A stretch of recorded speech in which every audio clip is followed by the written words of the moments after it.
അന്ത്യോദയ അന്നയോജന മുൻഗണനാ ration card അംഗങ്ങളുടെ ration mustering സമയപരിധി ഇന്ന് അവസാനിക്കാനിരിക്കെ ഇതുവരെ പൂർത്തിയായത് 60% മാത്രം.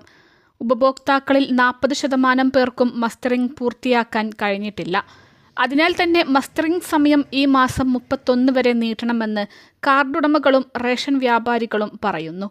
ആധാർ പുതുക്കാത്തവർക്കും റേഷൻ കാർഡിലെയും ആധാർ കാർഡിലെയും പേരുകളിൽ പൊരുത്തക്കേടുകൾ ഉള്ളവർക്കും മസ്റ്ററിംഗ് പൂർത്തിയാക്കാൻ കഴിഞ്ഞിട്ടില്ല.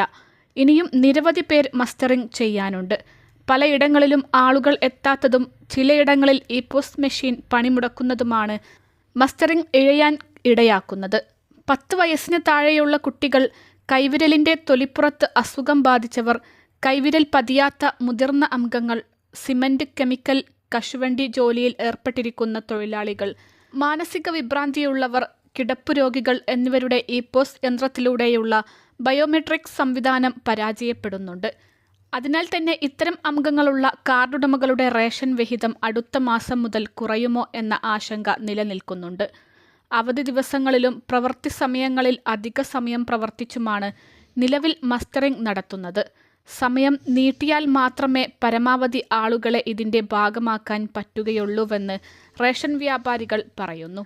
ഒരു രാജ്യം ഒരു റേഷൻ പദ്ധതി നടപ്പിലാക്കിയതോടെ എവിടെ നിന്നും മസ്റ്ററിംഗ് നടത്താനും റേഷൻ വാങ്ങാനും സാധിക്കുന്നതുകൊണ്ട് ഇതിൻ്റെ പൂർണ്ണമായ കണക്കുകൾ ബന്ധപ്പെട്ട അധികാരികൾ ഓൺലൈനായി ശേഖരിക്കണമെന്ന് all Kerala retail dealers association ആവശ്യപ്പെട്ടു.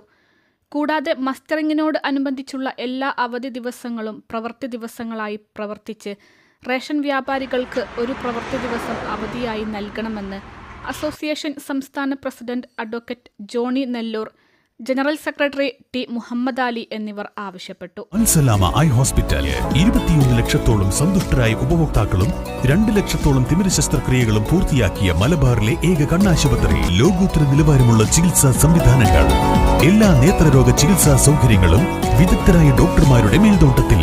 Al Salama eye hospital, hospital road, Perinthalmanna.